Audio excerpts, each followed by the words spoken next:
Hello everyone, contract costing का first video आप देख ही लिए थे, जिसके अंदर हम लोग कंप्लीटेड कॉन्ट्रैक्ट सम्स किए थे, जिसमें कॉन्ट्रैक्ट करंट ईयर में कंप्लीट हो जाता है। और आज का अपना ये सेकंड वीडियो, जिसमें हम लोग इनकम्प्लीट कॉन्ट्रैक्ट करेंगे, ऐसे कॉन्ट्रैक्ट जो करंट ईयर में कंप्लीट नहीं हुआ है, करंट ईयर के एंड में इनकम्प्लीट है, तो उसमें प्रॉफिट कैसे कैलकुलेट करते हैं, सर्टिफाइड वर्क किसे कहते हैं, अनसर्टिफाइड वर्क किसे कहते हैं, कितना प्रॉफिट को प्रॉफिट एंड लॉस अकाउंट में लेके जाएंगे, ये सारा एस्पेक्ट्स एंड उसके अंदर कॉस्ट अकाउंटिंग स्टैंडर्ड्स क्या बोलते हैं, वो सारा चीज सीखेंगे।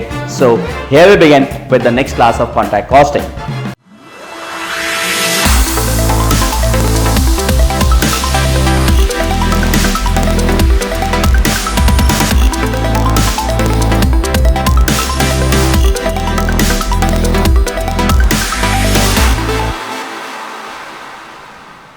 कॉन्ट्रैक्ट में अगर अपना कॉन्ट्रैक्ट इनकम्प्लीट रह जाता है at the end of the current year, तो क्या होगा, अपने को आज वो डिस्कस करना है। अपने लास्ट क्लास से क्या डिस्कस कर लिए थे कि अगर कॉन्ट्रैक्ट करेंट ईयर में खत्म हो जाता है तो कॉन्ट्रैक्ट अकाउंट कैसा बनता है। आपको बताया था एग्जाम्स में 90% से ज़्यादा चांस है कि इनकम्प्लीट कॉन्ट्रैक्ट का समझ आएगा कि जब करेंट ईयर में कॉन्ट्रैक्ट अपना कंप्लीट नहीं हुआ है, contract is incomplete eight the end of the current year. Clear? तब कैसे होता है, बात समझो आप कि कॉन्ट्रैक्ट अगर करंट में इनकम्प्लीट है, इसका मतलब आपने कुछ हद तक तो काम किया है, बट अभी काम और होना बाकी है। इनकम्प्लीट वर्क है, आई होप यू अंडरस्टैंड, उसको वर्क इन प्रोग्रेस बोलते हैं। Clear? In that case contract account format तो एक ही रहेगा, बट एक पार्ट पे खत्म नहीं होगा, उसी फॉर्मेट में 2-3 बार क्लोज करना पड़ेगा, ओपन करना पड़ेगा, 2-3 पार्ट्स में बनता है। क्लियर? प्रॉब्लम क्या इस चीज को लेकर के होती है, वर्क इन प्रोग्रेस को लेकर के, एडवांस पैसे को लेकर के प्रॉब्लम होती है। अपने को समझना है कैसा बनेगा। First part, second part, third part, कई पार्ट्स में बनेगा ये, पहले इस बात को समझो आप। अपना स्टार्टिंग वाला पार्ट तो सेम है जैसा कि कंप्लीटेड कॉन्ट्रैक्ट्स में होता था। कैसे? Opening balance of materials at site brought down, plant and equipment at site brought down. मान लो पिछले साल से कॉन्ट्रैक्ट चले आ रहा था, उस टाइम भी इनकम्प्लीट था, इस साल भी इनकम्प्लीट है, तो पहले ओपनिंग बैलेंस से सारा ब्रॉट डाउन होगा, material at site brought down, plant and equipment at site brought down, prepaid expenses brought down, उसके बाद इधर में आपका by outstanding expenses brought down, opening balances. Materials issued या सेंट, इस साल कितना सैलरी वेजेस पे किए, डायरेक्ट एक्सपेंसेस कितना लगा, प्लांट एंड इक्विपमेंट अगर लॉन्ग टर्म बेसिस पे इशू किए हो तो प्लांट एंड इक्विपमेंट का फुल वैल्यू डेबिट होता है, आपको याद है, बताए थे, याद है। एंड अगर शॉर्ट टर्म नेचर का प्लांट होता है जो कुछ दिन के लिए साइट पे काम आएगा, तो उसका डेप्रिसिएशन को डेबिट करते हैं, याद है। अगर कॉन्ट्रैक्ट के ऊपर में मशीन फुल टाइम के लिए भेज दिए हैं या कॉन्ट्रैक्ट के लिए ही मशीन खरीदे हैं, तो कॉन्ट्रैक्ट अकाउंट में डेबिट हो जाएगा, लॉन्ग टर्म बेसिस वाला अगर होता है। क्लियर? वो चीज़ यहाँ भी एप्लीकेबल सेम है। और अगर शॉर्ट टर्म बेसिस का प्लांट एंड मशीनरी है तो उसका सिर्फ डेप्रिसिएशन डेबिट होता है। सेम चीज एकदम। Hire charge of other plant and equipment, other expenses या ओवरहेड्स, पूरा सेम। भाई मटेरियल्स रिटर्न टू स्टोर या सप्लायर को या ट्रांसफर कर दिया, दूसरे साइड पे मटेरियल्स भेजे थे, याद है, क्रेडिट होता था। प्लांट एंड इक्विपमेंट अगर रिटर्न कर दिया स्टोर में, या सप्लायर को रिटर्न कर दिया या दूसरे साइड पे ट्रांसफर कर दिया, वो भी आएगा। आपको याद है कोई मशीन डैमेज हो गया, कोई मटेरियल्स डैमेज हो गया, उसका इंश्योरेंस क्लेम मिला या उसको बेच के कुछ पैसा मिला, तो बाई बैंक होगा। तो बाई बैंक सेल प्रोसीड्स और कॉम्पेंसेशन प्लांट एंड मटेरियल। उस मशीन या मटेरियल को बेच के कोई प्रॉफिट लॉस होता है तो प्रॉफिट होता है, तो to profit and loss account profit, याद है। लॉस होगा तो by profit and loss account double loss, पूरा सेम। यहां तक पूरा सेम था, पूरा जैसे लास्ट पार्ट पे कर रहे थे। अब क्या है, इस बार कॉन्ट्रैक्ट हमारा इनकम्प्लीट है। इनकम्प्लीट होने का मतलब है हमारा कुछ मटेरियल्स उस साइट पे पड़ा होगा, हमारा मशीन साइट पे पड़ा होगा। तो जैसे ओपनिंग बैलेंसेस ब्रॉट डाउन होता है, तो वैसे क्लोजिंग बैलेंसेस क्या होगा, कैरेट डाउन होगा। ये देखिए, by material side carried down, by plant and equipment side carried down, by prepaid expenses carried down, यहां तक। ठीक है? इसके बाद अब ध्यान से समझना एक बात, अब plant and material such side prepaid expenses, ये सब कैरेट डाउन हो गया, आउटस्टैंडिंग एक्सपेंसेस कैरेट डाउन हो गया। अब डेबिट माइनस क्रेडिट जो बचेगा, डेबिट माइनस क्रेडिट जो बचेगा, that is called cost of contract carried down. मतलब ये जो cost of contract carried down आया, this is nothing but balancing figure of the first part. First part का balance करके डेबिट माइनस क्रेडिट करके जो आएगा that is cost of contract carried down. Clear है? I think first part is पूरा similar to the first variety हम लोग जो किए थे, एक्सेप्ट ये सब कैरिड डाउन जो आ रहा है क्योंकि हमारा साइट पे काम चल रहा है। क्या मटेरियल्स है, प्लांट एंड इक्विपमेंट है, प्रीपेड एक्सपेंसेस है, ये सब कुछ कैरिड डाउन एसेट्स, और जो लाइबिलिटीज है वो to outstanding expenses carried down. Close किए उसी फॉर्मेट में सेकेंड पार्ट हमारा बनेगा। इस सेकेंड पार्ट में क्या होगा ध्यान से देखना आप।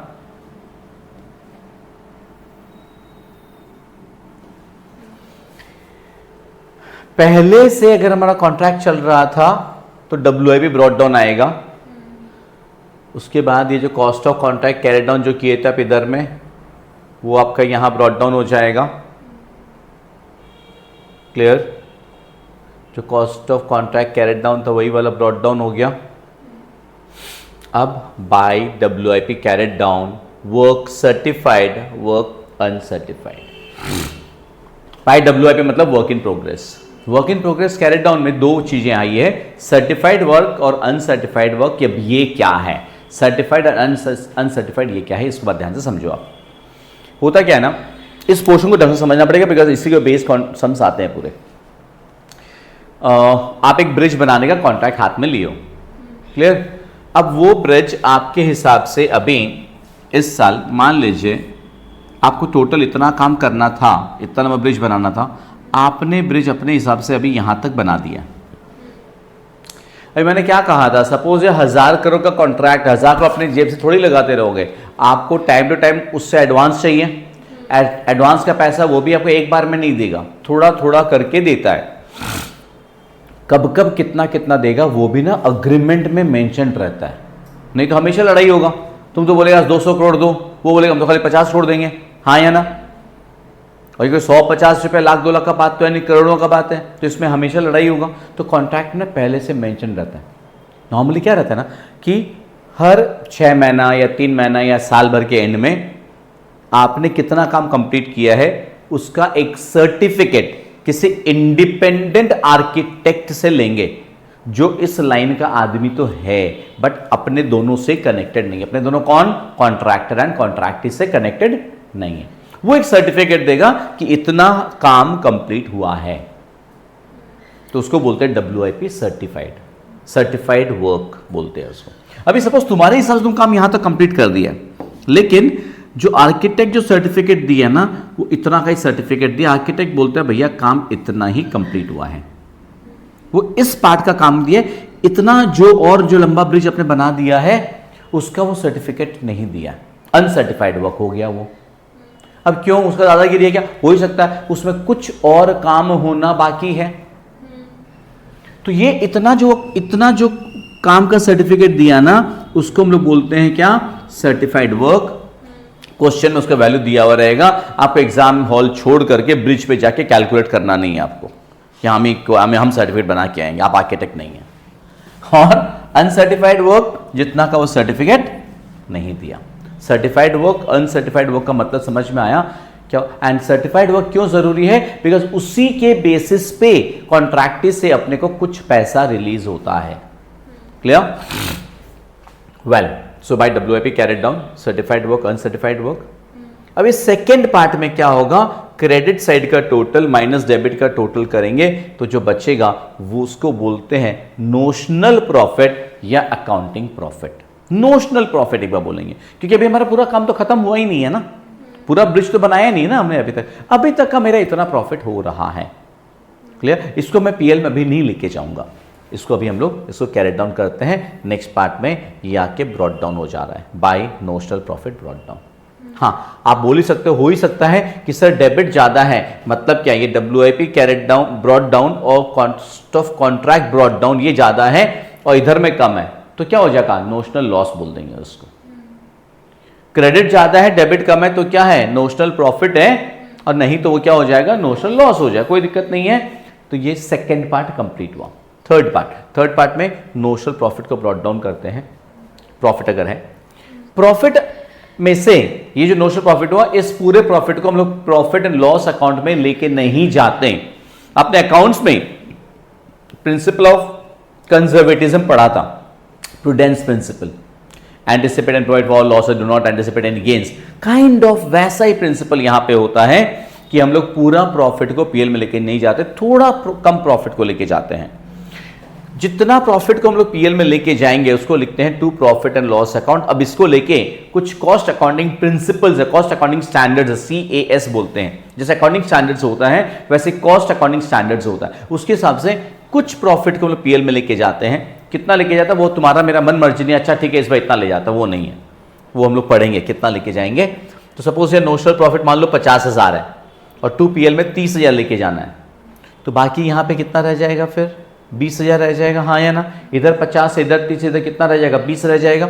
उस 20 को बोलते हैं to WIP carried down, reserve for contingencies. Third part हमारा कंप्लीट।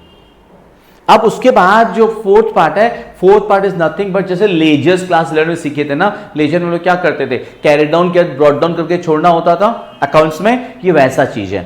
आपको याद है फर्स्ट पार्ट में आपने materials at site carried down, plant and equipment site carried down, prepaid expense carried down किया था, वो सारा देखो वापस यहां पे ब्रॉट डाउन हो जाएगा। सेकेंड वाले पार्ट में आपने WIP कैरेड डाउन किया था, वर्क सर्टिफाइड, वर्क अनसर्टिफाइड, वो भी यहां पे ब्रॉट डाउन हो जाएगा। थर्ड पार्ट में आपने किया था to WIP carried down, reserve for contingency, वो इसमें से माइनस हो जाएगा। WIP ब्रॉट डाउन आया, उसमें से माइनस हो जाएगा reserve for contingency. Outstanding expense carried down था, वो यहां ब्रॉट डाउन हो जाएगा। इस फोर्थ पार्ट का अपने लोग कोई भी टोटलिंग नहीं करते हैं, इसको हम लोग बस ऐसे ही छोड़ देते हैं। जैसे लेजर नहीं होता था क्या, कैरेड डाउन क्या ब्रॉट डाउन किया और छोड़ दिया, वैसे ही।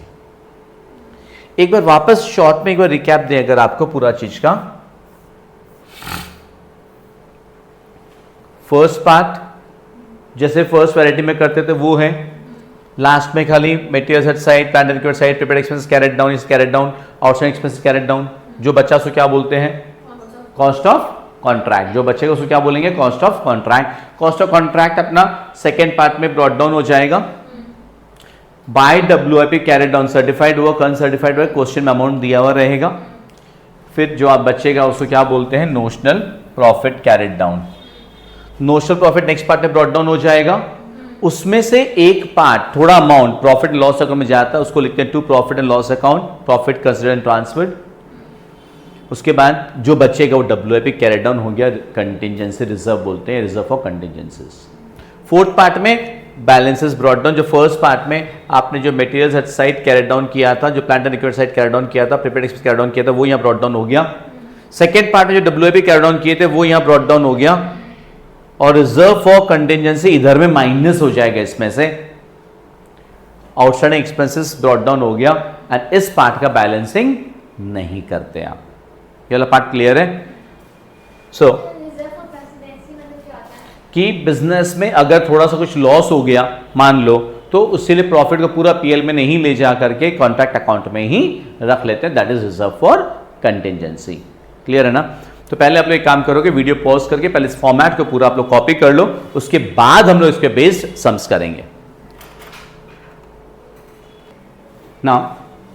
अपने बात कर रहे थे कि जो नोशनल प्रॉफिट होता है, नोशनल प्रॉफिट पूरा प्रॉफिट एंड लॉस अकाउंट में नहीं जाता है, उसका एक certain percentage, certain portion profit and loss account में जाएगा। कितना जाएगा वो अपने, मैंने क्या बोला था, कॉस्ट अकाउंटिंग स्टैंडर्ड्स पे डिपेंड करता है, राइट? तो भारी वर्ड का वर्ड कॉस्ट अकाउंटिंग से उतना भारी वर्ड में नहीं जाना है, अपने सीधा उसके प्रैक्टिकल एस्पेक्ट पे आते हैं कि computation profit and loss on incomplete contracts, contracts at the preliminary stage. Preliminary stage का मतलब होता है कि कॉन्ट्रैक्ट जस्ट अभी स्टार्ट हुआ है, काइंड ऑफ। तो उसका क्या डेफिनेशन है कि अगर आपको जितना काम करना था, आपने अगर अभी तक जस्ट 25% काम किया है, क्लियर, आपने 25% काम करने किया है, इसका मतलब कि वर्क सर्टिफाइड, आपको याद है सर्टिफाइड वर्क बताए थे, सर्टिफाइड वर्क इज 25% और less than the contract price. Total जो कॉन्ट्रैक्ट प्राइस है, सपोज आपका कॉन्ट्रैक्ट 10 लाख का था, यानी का वर्क सर्टिफाइड का वैल्यू अगर 2.5 लाख या उससे कम है, 2,50,000 या उससे कम है, दैट मीन्स वॉट 25% से कम है। Clear? In that case B conservative, पूरा प्रॉफिट को कॉन्ट्रैक्ट में ही रहने दो, प्रॉफिट एंड लॉस अकाउंट में कुछ भी लेके नहीं जाना है। बिकॉज जस्ट अभी स्टार्ट हो, पता नहीं आगे अब कितना कंटिजेंसी में पैसा चाहिएगा, रिजर्व चाहिएगा आपको।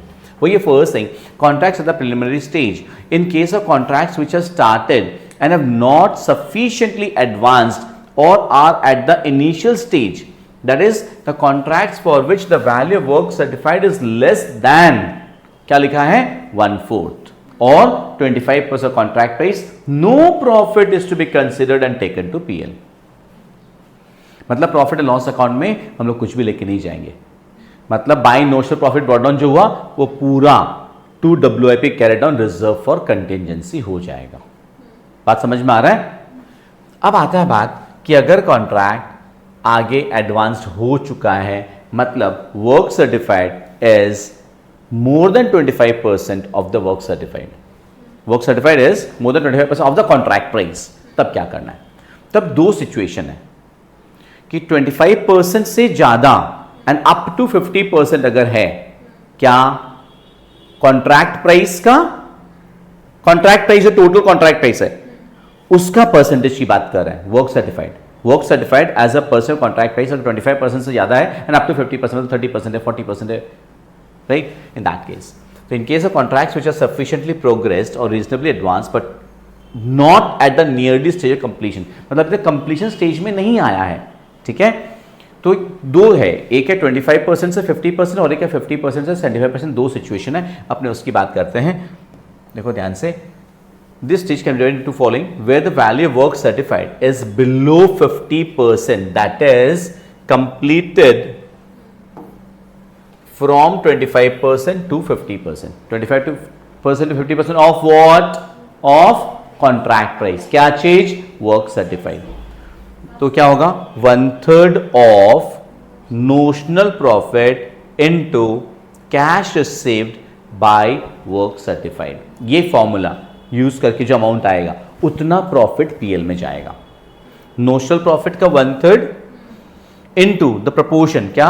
Cash received divided by work certified. आपको याद है मैंने कहा था जितना वर्क सर्टिफाइड होता है ना, उसके बेसिस पे अपने को कैश मिलता है कॉन्ट्रैक्टी से, वो भी पूरा नहीं मिलता है, वो भी एग्रीमेंट में लिखा रहता है कि वर्क सर्टिफाइड में से कॉन्ट्रैक्टी कुछ पैसा रिटेन कर लेगा, we call it retention money, कुछ कम देगा। जैसे वर्क सर्टिफाइड 4 लाख है और रिटेंशन मनी 20% है, मतलब 4 लाख का 80% अपने को मिलेगा, 20% काट के, या कहीं 10% काट के, क्वेश्चन में लिखा हुआ रहेगा। तो 1/3 इंटू नोशनल प्रॉफिट जो आ रहा है into cash received by work certified, इतना प्रॉफिट पीएल अकाउंट में जाएगा। क्लियर है पार्ट? एंड अगर वर्क सर्टिफाइड 50% से ज्यादा है and up to 75% of contract price, in that case पूरा फॉर्मूला सेम है, सिर्फ ये 1/3 के जगह ये हो जाता है 2/3 into notional profit into cash received by work certified. ये जो अमाउंट आएगा ये प्रॉफिट एंड लॉस अकाउंट में जाएगा। क्लियर है? अभी 75% के बाद होगा तो क्या होगा? हो सकता है इवन 80%, इवन 90% भी है ना, तो भी हो सकता है हमको यही फॉर्मूला लगाना पड़े। हो सकता है, क्या मतलब है? 75% से बेसी होने से ना होता क्या है कि अपने को एस्टिमेटेड प्रॉफिट निकालना पड़ता है, पूरा एस्टिमेटेड कॉस्ट निकाल करके एस्टिमेटेड प्रॉफिट निकालना पड़ता है। एस्टिमेटेड प्रॉफिट का मतलब, सपोज है ना हमारा कॉन्ट्रैक्ट एकदम ऑलमोस्ट खत्म होने के स्टेज पे आ गया, मतलब पूरा फ्लाईओवर हमने बना दिया है, 90% काम हमने कर दिया, अब 10% काम और होना बाकी है, वो तो अगले साल होगा। क्वेश्चन में हो सकता है इंफॉर्मेशन दिया रहे कि बाकी काम को कंप्लीट करने के लिए एस्टिमेटेड इतना इतना इतना इतना खर्चा लगेगा। अगर वैसा रहे सम्स में, तब हम क्या होता है, हम पूरा कॉन्ट्रैक्ट का एस्टिमेटेड प्रॉफिट भी कैलकुलेट कर सकते हैं। हम लोग तब कर पाएंगे जब एस्टिमेटेड खर्चा दिया है। बट क्वेश्चन अगर वो नहीं दिया तो, मान लो कॉन्ट्रैक्ट प्राइस हम सम्स करेंगे, अपने लोग अपने शीट में ही सम्स है, राइट? इन्हीं वीडियोस में आपको सम्स कराऊंगा मैं कि मान लो 90% हो गया वर्क सर्टिफाइड कॉन्ट्रैक्ट प्राइस का, बट स्टिल एस्टिमेटेड प्रॉफिट निकालने का रास्ता नहीं दिया है। क्या? एस्टिमेट कॉस्ट नहीं दिया है। तो हमको इन दैट केस यही फॉर्मूला यूज करना पड़ेगा। ऐसा नहीं है कि 75% से ऊपर हो गया तो क्या करेंगे, तो सर हम क्या करें, सर आपने कुछ बताया नहीं, तो भी 2/3 का अप्लाई करना है। एस्टिमेटेड प्रॉफिट वाला आपको तब यूज करना है जब आपको बैलेंस काम का खर्चा एस्टिमेट करने का रास्ता बताया है, तब करेंगे। क्लियर? दैट इज, ये हम लोग नेक्स्ट वीडियो में पिकअप करेंगे कैसे होता है। ठीक है, इसके होल्ड पे रखते हैं। अब आया बात, अगर लॉस होता है तो आपको याद है बताया था नोशनल लॉस भी हो सकता है। तो लॉस के केस में कोई प्रिंसिपल ऑफ कंजर्वेटिज्म नहीं होता, याद होगा। वो तो प्रॉफिट के केस में होता है। लॉस अगर है, पूरा लॉस पीएल अकाउंट में चला जाएगा। लॉस अगर है, the entire loss will be transferred to the profit and loss account. Clear? The entire amount of such loss is to be transferred to the profit and loss account. कहानी खत्म। तो ये सिर्फ प्रॉफिट के साथ अपने को 3 बातें से ध्यान में रखें छोटी सी। 25% से कम अगर हमारा वर्क सर्टिफाइड है as a part of contract price, तो पीएल अकाउंट में कुछ भी नहीं जाएगा। अगर 25% टू 50% वाला चक्कर है तो 1/3 into notional profit into cash received by work certified. And 50 to 75% है, या 80-85% भी, इन that case 2/3 into notional profit into cash received by work certified. ये क्या फॉर्मूला है? प्रॉफिट कितना पीएल में जाएगा। क्लियर? चलिए ना, इसका बेस हम लोग अभी समझ करते हैं। इसका बेस अपना सबसे पहला क्वेश्चन, आप इसका स्क्रीनशॉट ले लोगे।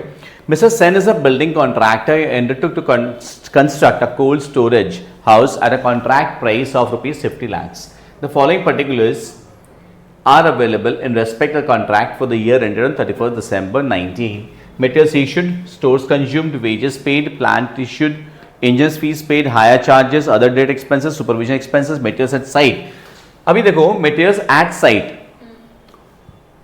अभी ओपनिंग है, क्लोजिंग आपको तो बताया नहीं। ओपनिंग होता है तो to balance brought down, closing होता है तो बाई बैलेंस कैरी डाउन, हाँ या ना। तो अब इसको आप किधर लोगे? तो आप बात समझो। मिस्टर सेन से बिल्डिंग कॉन्ट्रैक्ट है, undertook to construct a cold storage building. आपने इस साल कॉन्ट्रैक्ट स्टार्ट किया है, तो materials at site, opening date का तो हो ही नहीं सकता है। ओपनिंग का तो तब होगा जब कॉन्ट्रैक्ट पहले कोई साल स्टार्ट हुआ होगा, हाँ या ना। इसका मतलब ये कौन सा है? क्लोजिंग होना चाहिए, हाँ या ना। This materials has to be closing date का। मटेरियल्स ट्रांसफर्ड मालूम है, क्रेडिट साइड में आएगा। Value of plant at site, value of plant at site तो डेफिनेटली क्लोजिंग ही होगा ना। आपने प्लांट इशू किया था 60,000 का, तो value of plant at site ये डेफिनेटली ये भी कैरेट डाउन वाला ही होगा। वेजेस आउटस्टैंडिंग है, कैरेट डाउन है, 2 साइड में आता है। आर्किटेक्ट फीस कैरेट डाउन है, डेबिट साइड में आएगा। सर्टिफाइड वर्क भी दे दिया, अनसर्टिफाइड वर्क भी दे दिया, cash received. General administration overhead is which charge at 20% of actual wages. Actual wages 20% of actual wages, wages paid नहीं बोला है। तो आप देखो वेजेस पेड आपने कितना किया था? 40,000 एंड आउटस्टैंडिंग वेजेस था 5,000। तो एक्चुअल वेजेस कितना हो गया? 45,000। 45,000 का 20% क्या हो जाएगा? General administration overhead. अब ये क्या होता है? फाइनल पॉइंट्स होता है। यहाँ पे स्टूडेंट क्या होता है, एग्जाम में 90% केस में गलती कर देते हैं। 20% वेजेस बोला है, लोग क्या करते हैं 40 जगह ले लेते हैं, बट ये भूल जाते हैं क्या लिखा है? एक्चुअल वेजेस लिखा है, वेजेस पेड नहीं लिखा है। Actual wages 40 + 5 45,000। क्लियर है? चलो will start the solution. Vaish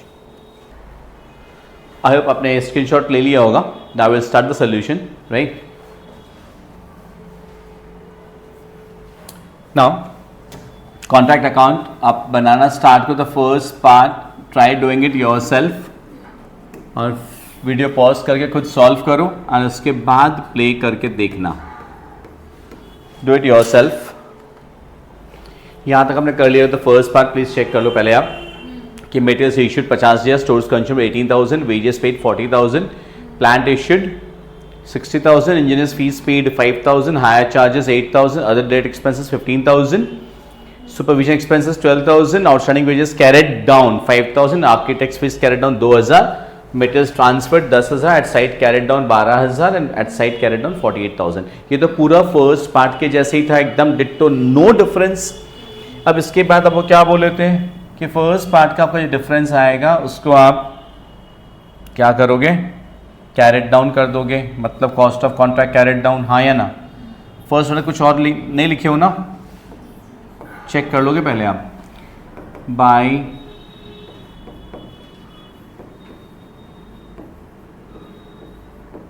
cost of contract carried down, debit और क्रेडिट का difference find it out be quick. आपका बैलेंस कैरेट डाउन मतलब cost of contract carried down कितना आ रहा है, 1,45,000 आ रहा है। इसको याद है क्या बोले थे, cost of contract carried down. Clear. Cost of contract carried down ये होने के बाद अब आपको क्या बोले थे, आपको बैलेंस इधर में to cost of contract brought down हो जाएगा।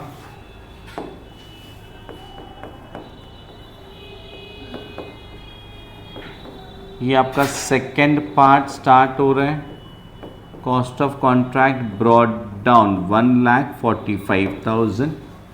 अब आप क्या करोगे, बाई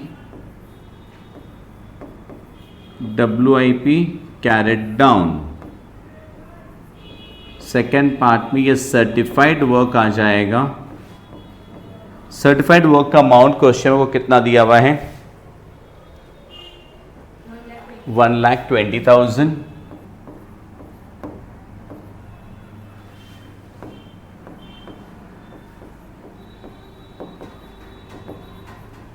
अनसर्टिफाइड वर्क का वैल्यू कितना दिया हुआ है, 15,000। सो अब आपका इस सम में नोशनल लॉस है, हाँ या ना, बिकॉज डेबिट साइड में 1,45,000, इधर में कितना 135 हो रहा है ना, तो इधर में आपका डिफरेंस कितना बच रहा है 10,000। तो ये 10,000 क्या हो जाएगा, बाई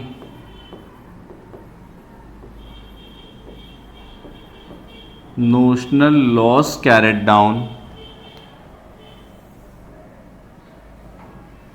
अब to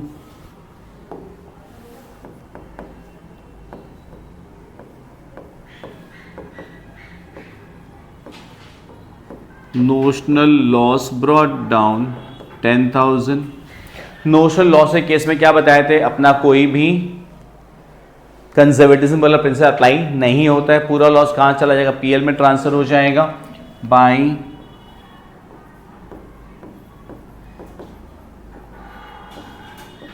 notional by profit and loss account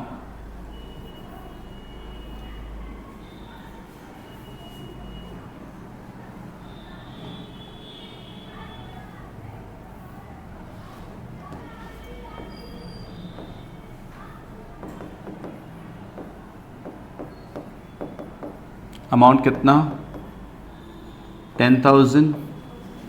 ये अपना थर्ड पार्ट भी कंप्लीट। अब वो क्या बताए थे, फोर्थ पोर्शन में अब वो क्या करना होता है, सिंपली बैलेंसेस ब्रॉट डाउन करना होता है ना, to materials at site brought down 12,000 था शायद,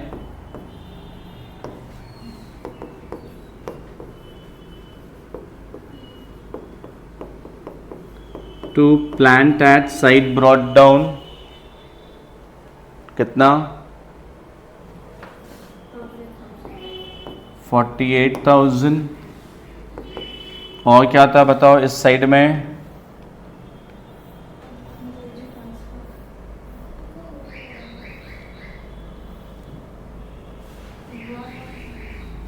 और क्या था बताओ, WIP ब्रॉट डाउन आएगा, याद नहीं है, WIP brought down certified work 1,20,000। इस समय तो रिजर्व फॉर कंटिजेंसी है नहीं,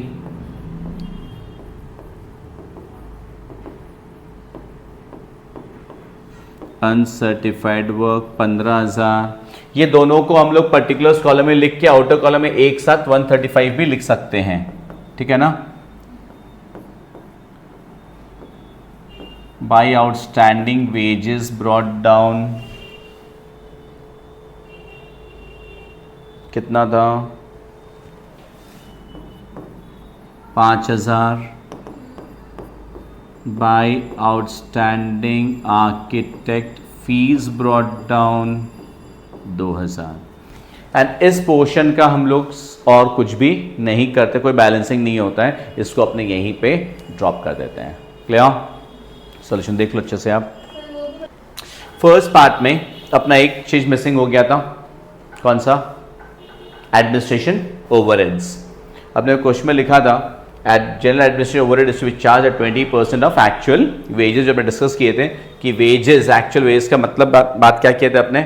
इट इज 40,000 एंड 5,000, 45,000 जो एक्चुअल वेजेस हो रहा है उसका 20% इज द एडमिनिस्ट्रेशन ओवरहेड्स। ये अपने फर्स्ट पार्ट में आएगा। टू दैट एक्सटेंट आपका सोल्यूशन हल्का सा चेंज होगा। दिस इज 9,000, कैसे? 45,000 का 20%, तो cost of contract carried down would be 1,54,000। Clear? तो ये कॉस्ट ऑफ कॉन्ट्रैक्ट अपना 1,54,000 हो जाएगा यहां पे। So the notional loss carried down would increase to 19,000। Notional loss carried down बढ़ के हमारा 19,000 हो जाएगा। एंड ये पूरा नोशनल लॉस पीएल अकाउंट में चला जाएगा। That is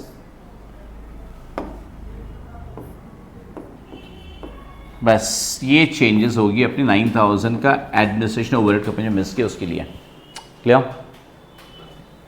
so contract costing का इस वीडियो के अंदर हमने क्या देखा कि अगर कॉन्ट्रैक्ट करंट अकाउंट में इनकम्प्लीट रह जाता है तो क्या होता है उसमें नोशनल लॉस। अब हम लोग नेक्स्ट वीडियो के अंदर में करेंगे जब हम लोग नोशनल प्रॉफिट में से 1/3 या 2/3 कितना अपने को प्रॉफिट एंड लॉस अकाउंट में लेके जाना है। वर्क इन प्रोग्रेस कई बार नहीं दिया रहेगा तो वो कैसे निकाला जाएगा वो सीखना, एस्टिमेटेड प्रॉफिट निकालना सीखना, वो सारा चीज हम लोग सीखेंगे। Clear? Stay tuned to the channel for the upcoming videos and do subscribe and like the channel and share with all your friends. आपका CU 3rd सेमेस्टर का सारा चैप्टर्स का वीडियोस लाने का कमिटमेंट है एंड वो मेरा वादा है, लेके आऊंगा। Thank you.